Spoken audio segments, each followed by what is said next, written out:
सातत्याने 2012 सालापासूनच्या दुष्काळामुळे जो शेतकरी कर्जात बुडालाय, थकीत आहे, पुन्हा कर्ज प्राप्त करू शकत नाहीये, कर्ज भरू शकत नाहीये, अशा शेतकऱ्याला कर्जमाफी देण्याच्या संदर्भात मागणी होत होती। सभागृहामध्ये देखील शासनाच्या वतीनं आम्ही आश्वासन दिलं होतं की जे अडचणीतले शेतकरी आहेत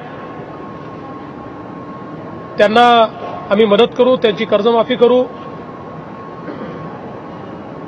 त्यानुसार विविध घटकांची चर्चा देखील आमची सुरू होती। मध्यंतरीच्या काळामध्ये काही आंदोलनं देखील झाली। त्या आंदोलकांना देखील आम्ही अतिशय स्पष्टपणे सांगितलं की राज्य सरकार सकारात्मक आहे आणि चर्चेला तयार आहे। एक मंत्री गटाची उच्चाधिकार समिती देखील आम्ही तयार केली होती, ज्यांनी शेतकऱ्यांची जी काही सुकाणू समिती होती त्या समितीशी देखील विविध चर्चा केल्या। मग राजू शेट्टी असतील, भाई जयंत पाटील असतील, रघुनाथ दादा असतील, बच्चू कडू असतील, धनंजय जाधव असतील, दुर्डे असतील, जे काही सुकाणू समितीचे सगळ्यांची नावं मी घेत नाही, पण त्या सगळ्या लोकांची विविध चर्चा या ठिकाणी झाल्या। काही मुद्द्यांवर एकमत झालं, काही मुद्द्यांवर होऊ शकलं नाही। आणि त्यानंतर मी स्वतः देखील गेल्या 2-3 दिवसांमध्ये विविध लोकांची चर्चा केल्या, चंद्रकांत दादांनी आणि समितीने चर्चा केल्या, विविध राजकीय पक्षांची चर्चा केली। मग काँग्रेस पक्ष असेल, राष्ट्रवादी काँग्रेस पक्ष असेल, या सगळ्या पक्षांची आम्ही चर्चा केली। मी स्वतः श्री राजू शेट्टी यांच्याशी चर्चा केली, राष्ट्रवादी काँग्रेसचे अध्यक्ष श्री शरद पवार साहेब यांच्याशी चर्चा केली आणि आम्ही त्यानंतर सन्माननीय शिवसेना पक्षप्रमुख उद्धव ठाकरेजी यांच्याशी देखील अतिशय सविस्तर चर्चा केली। आणि या चर्चेच्या अंती राज्यातल्या शेतकऱ्यांना कर्जमाफी करण्याच्या संदर्भातला निर्णय आम्ही घेतला। हा जो निर्णय घेतलेला आहे, मी यापूर्वी देखील सांगितलं होतं की राज्य सरकार एक ऐतिहासिक निर्णय घेत आहे आणि माझा दावा आहे की राज्याच्या, देशाच्या इतिहासातला सगळ्यात मोठा निर्णय राज्य सरकारच्या माध्यमातून आज घेतला जातोय। काही पार्श्वभूमी आपल्यासमोर मला ठेवण्याची इच्छा आहे की आपण ऍग्रीकल्चर हाऊसहोल्ड पर कॅपिटा कर्ज किती आहे हे जर देशामध्ये बघितलं, म्हणजे घरटी कर्ज किती कृषीचं, कृषी विभागामध्ये, तर ते केरळमध्ये 2,13,000 रुपये आहे, आंध्र प्रदेशात 1,23,000 रुपये, पंजाबमध्ये 1,19,000 रुपये, तमिळनाडूत 1,15,900 रुपये आहे, कर्नाटकात 97,200 रुपये आहे, तेलंगणात 93,500 रुपये आहे, हरियाणामध्ये 79,000 रुपये आहे, राजस्थानमध्ये 70,000 रुपये आहे, महाराष्ट्रात ते 54,000 रुपये आहे, 54,700 रुपये। म्हणजे हे मी याकरता सांगतोय की जर आपण एकूण कर्जमाफीचा क्वांटम बघितला तर त्यातनं आपल्या लक्षात येईल या सगळ्या राज्याच्या तुलनेत घरटी कर्ज हे महाराष्ट्रामध्ये कमी आहे। या सगळ्या राज्यांमध्ये महाराष्ट्राच्या दुप्पट जवळपास घरटी कर्ज हे त्या ठिकाणी शेतकऱ्याच्या डोक्यावर आहे। आणि आतापर्यंत ज्या काही कर्जमाफी झाल्या त्या कर्जमाफीच्या संदर्भातला देखील आढावा आम्ही घेतला, तर आपण बघितलं तर केंद्र सरकारनं जी संपूर्ण देशाकरता कर्जमाफी केली होती ती 72,000 कोटीची होती, पण नंतर ती कमी झाली आणि 52,000 कोटीची झाली. महाराष्ट्रामध्ये यापूर्वीची जी कर्जमाफी झाली होती ती 7,000 कोटी रुपयाची कर्जमाफी झाली होती. तेलंगणाने 15,000 कोटीची कर्जमाफी केली आहे. आंध्रनी जवळपास 20,000 कोटीची केली आहे. पंजाबनी 10,000 कोटी रुपयाची केली आहे. कर्नाटकने 8,000 कोटी रुपयाची केलेली आहे. या सगळ्याच्या पार्श्वभूमीवर महाराष्ट्र सरकारने घेतलेला निर्णय हा अभूतपूर्व अशा प्रकारचा निर्णय आहे. जवळजवळ 34,000 कोटी रुपयाची कर्जमाफी राज्य सरकारच्या वतीनं आज कॅबिनेटने त्याला मान्यता दिली आहे. याच्यामध्ये 1.5 लाखापर्यंतचं कर्ज सरसकट आम्ही माफ करतो आहोत आणि 1.5 लाखापर्यंतचं कर्ज सरसकट माफ केल्यामुळे जे थकीत शेतकरी आहेत त्यातले 90% शेतकऱ्यांचा सातबारा पूर्ण कोरा होणार आहे. 90%. उरलेले जे 6 लाख शेतकरी आहेत त्यांच्याकरता आम्ही ओटीएसची योजना आणतो आहोत, ज्याच्यामध्ये 1.5 लाखाचं कॉन्ट्रीब्युशन राज्य सरकार देईल आणि त्यांना ओटीएस करून घेता येईल. त्यामुळे हे सगळे शेतकरी याच्यामध्ये आम्ही कव्हर केलेले आहेत. यासोबत ज्या शेतकऱ्यांचं कर्जाचं पुनर्गठन झालं ते एकतर थकीत झाले असतील तर पीक कर्जाच्या सवलतीत जातील. मध्यम मुदतीच्या कर्जामध्ये जे गेले आहेत ते त्याच्यामध्ये जातील, कारण हे कर्ज माफ करत असताना पीक कर्जासोबत टर्म लोन ज्याला आपण म्हणतो मध्यम मुदतीचं कर्ज हे देखील आम्ही या ठिकाणी रद्द करतो आहोत, माफ करतो आहोत. त्याच्यामुळे पुनर्गठित थकीत जे आहेत किंवा मध्यम मुदतीत गेलेले आहेत त्यांना देखील या ठिकाणी या कर्जमाफीचा उपयोग होणार आहे. हा जर आपण हिशोब लावला तर एकूण 40 लाख शेतकऱ्यांचा सातबारा कोरा होणार आहे. आणि त्याचसोबत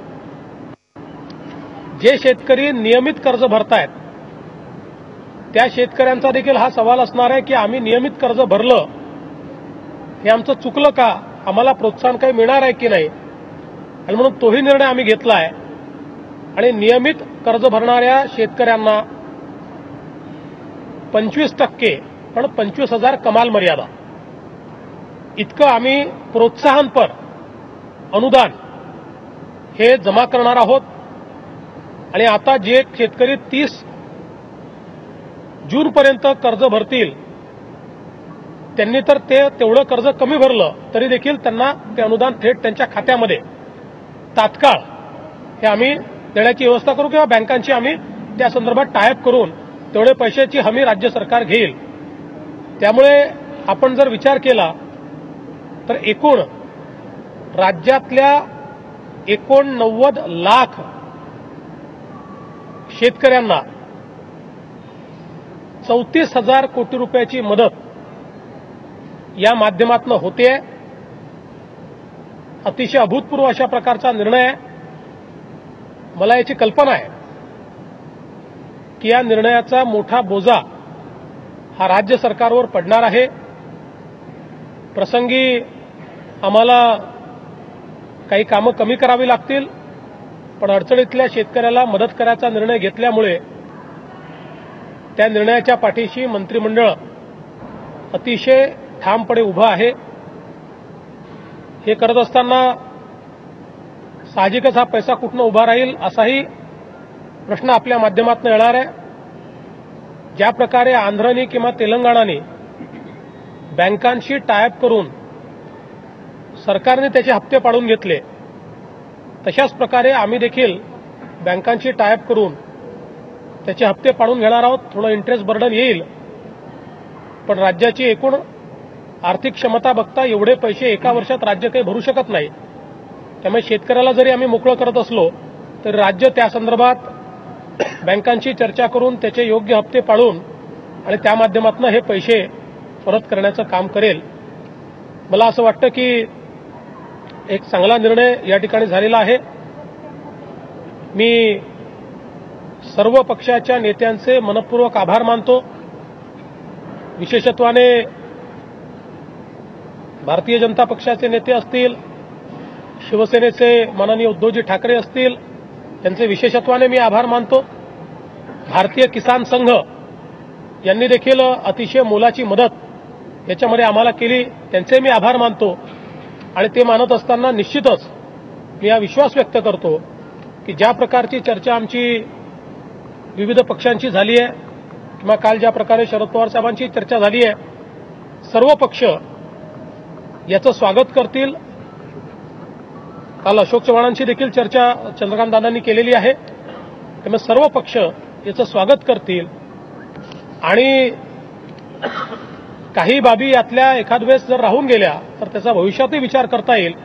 पण आता याच्यापेक्षा मोठा बोजा हा राज्य सरकार उचलू शकण्याच्या क्षमतेत नाही, हाही खूप मोठा बोजा आहे। आणि पुन्हा एकदा सांगतो की देशाच्या इतिहासातील सर्वात मोठी कर्जमाफी ही आज महाराष्ट्र सरकारने या ठिकाणी केली आहे। या योजनेचं नाव हे छत्रपती शिवाजी महाराज कृषी सन्मान योजना अशा प्रकारे ठेवण्यात आलेलं आहे।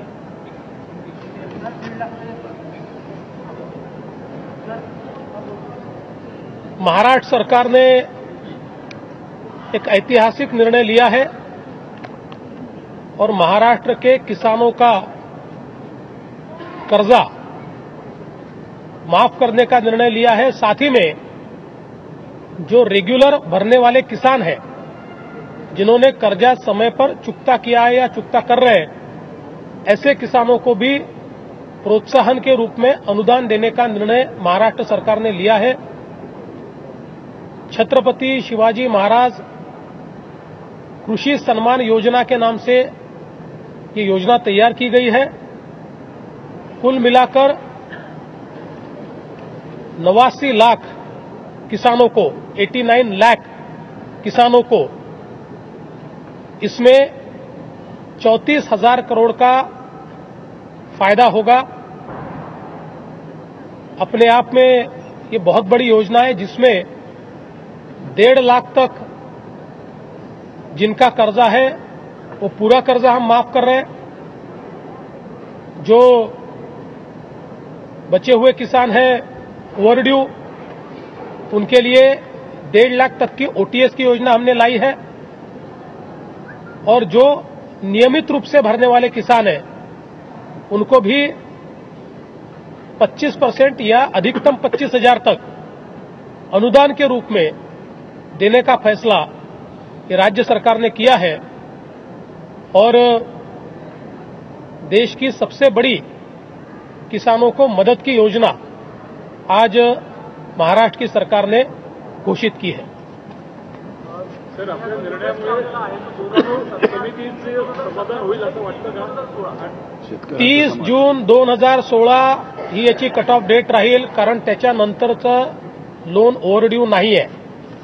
ओव्हरड्यू लोन हे 30 जून 2016चं आहे, त्याच्यानंतरचं लोन ओव्हरड्यू नाही। आणि जे काही ड्राऊट आहे म्हणजे दुष्काळ आहे, त्या दुष्काळाची वर्ष ही 12, 13, 13, 14, 14, 15, 15, 16 आहे। जी 2008 साली कर्जमाफी झाली होती त्याची ही डेट ही 30 जून 2007च होती। देशात इतर ठिकाणी देखील जी कर्जमाफी झालेली आहे, कोणीही प्रॉस्पेक्टिव्ह कर्जमाफी देत नाही। कर्जमाफी म्हणजे पुढच्या वर्षीची कर्जमाफी, जे संपायचंच आहे त्याची कर्जमाफी ही दिली जाऊ शकत नाही। पण याचा फायदा सगळ्यांनाच होतो आहे, त्याच्यामुळे सगळ्या शेतकऱ्यांना मोठ्या प्रमाणात हा फायदा मिळणार। जीआरमध्ये जे निकष होते त्याच्यामध्ये बदल केलाय का? जीआर मधल्या निकषांमध्ये बदल केलाय, म्हणजे ते अतिशय सुटसुटीत केले आहेत आता। आणि याच्यामध्ये जे आजी माजी मंत्री, विधानसभा सदस्य, विधान परिषद सदस्य, जिल्हा परिषद आणि महानगरपालिका सदस्य यांना या योजनेचा लाभ मिळणार नाही।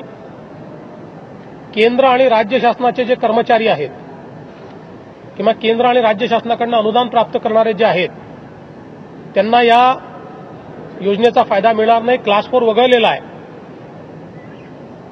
जे व्यापारी किंवा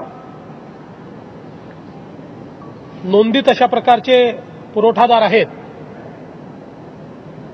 ज्यांना वॅटचं रजिस्ट्रेशन किंवा वॅटच्या रजिस्ट्रेशनला जे पात्र आहेत म्हणजे 10 लाखापेक्षा जास्त उलाढाल आहे त्यांना देखील यातनं सोडण्यात आलेलं आहे. आणि इन्कम टॅक्स पे म्हणजे ज्यांचं कृषीपेक्षा वेगळं टॅक्सेबल इन्कम आहे, जे इन्कम टॅक्स भरतात अशा लोकांना वगळलेलं आहे. बाकी सगळ्या कंडिशन्स काढून टाकलेल्या आहेत. पगार आपण 1 महिन्याचा शेतकऱ्यांचं समाधान आता फक्त शेतकऱ्यांचं समाधान होईल अशा प्रकारचा निर्णय आम्ही घेतलाय. राजकीय पक्षांशी चर्चा केलेली आहे. याही नंतर काही लोकांना फक्त आंदोलन चालवण्यात इंटरेस्ट असेल तर कदाचित ते चालवतीलही, पण शेतकरी त्यांना साथ देतील असं मला बिलकुल वाटत नाही. आणि राज्य सरकारने इतका मोठा निर्णय घेतल्यानंतर मला तर असं वाटतं की आता याला कुठलंही राजकीय स्वरूप न देता सर्वांनी या निर्णयाचं स्वागत केलं पाहिजे. या निर्णयाच्या अंमलबजावणीकरता मदत केली पाहिजे.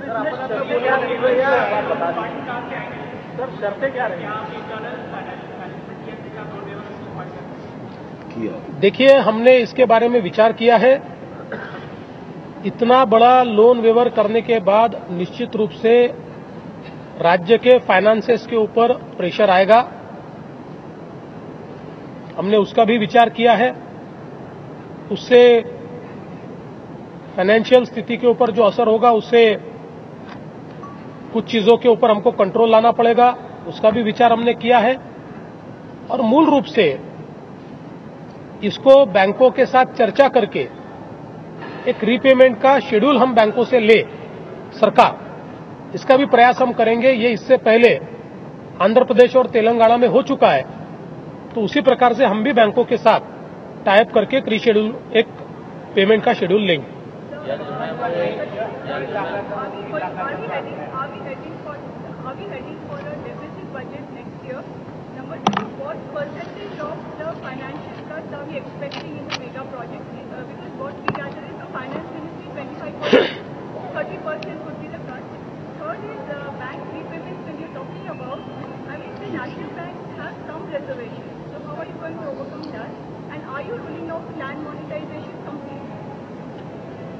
याच्याकरता पैसे आणण्याकरता ज्या ज्या काही योजना आहेत त्या योजना आम्ही करणार आहोत. फिस्कल डिसिप्लिनच्या दृष्टीनं काही कठोर निर्णय घ्यावे लागतील, ते निर्णय देखील आम्ही घेणार आहोत. आणि त्यासोबत थोडासा बँकांकडनं इंटरेस्टचा बोजा स्वीकारून देखील याला फॅक्टर करून शेड्यूल कसे करता येईल याचाही प्रयत्न आम्ही करणार आहोत. मी हे आधीच कबूल केलेलं आहे की एवढी मोठी कर्जमाफी केल्यानंतर निश्चित काही ना काही परिणाम तर त्याचा फायनान्सेसवर होईल. त्यामुळे डेफिसिटवर काही ना काही परिणाम होईल, पण हे डेफिसिट कमीत कमी कसं ठेवता येईल हाही निर्णय आम्ही करणार आहोत. एक गोष्ट अजून मला सांगितली पाहिजे की राज्य सरकारने, आपल्याला कल्पना आहे की दुधाचा भाव देखील शेतकऱ्यांकरता 3 रुपयाने वाढवण्याचा निर्णय यापूर्वीच घोषित केलेला आहे.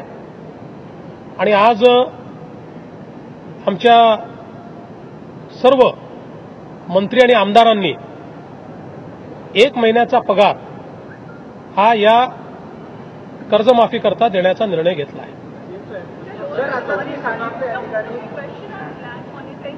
That is a different thing. It's not related to दिस.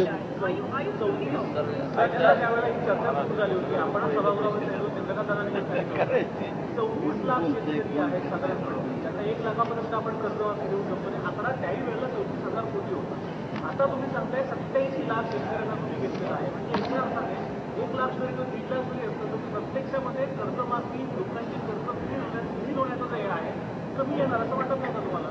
बिलकुल नाही. नीट आकडा काढलेला आहे. आता जे शेतकरी 1.5 लाखाच्या आतले आहेत त्या शेतकऱ्यांची जी संख्या आहे ही जवळजवळ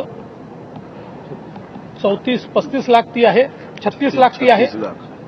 आणि त्याचसोबत त्याच्यामध्ये रूपांतरित जे कर्ज आहे, जे परत याच्यामध्ये येणार आहे, त्याचा सगळा हिशोब लावूनच मी सांगितलेला आहे की 40 लाख शेतकऱ्यांचा 7/12 हा मी कोरा करणार आहोत.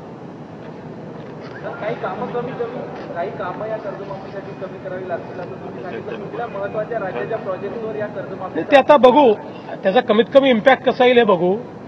पण आता हे तर नॅचरल आहे ना की एवढं मोठं जर पैसा हा कर्जमाफीला द्यायचा असेल तर कुठनं तरी तो पैसा आणावा लागेल.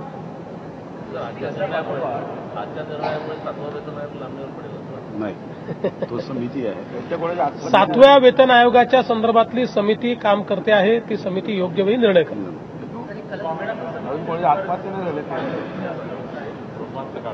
स्वामीनाथन समितीच्या ज्या शिफारसी आहेत, मुळात या सगळ्या शिफारसी युपीएचं शासन असतानाच त्या काळात आलेल्या आहेत. 2005 साली, 2006 साली त्यावेळच्या शासनानं त्या संदर्भात एक शेती नीती तयार केली होती.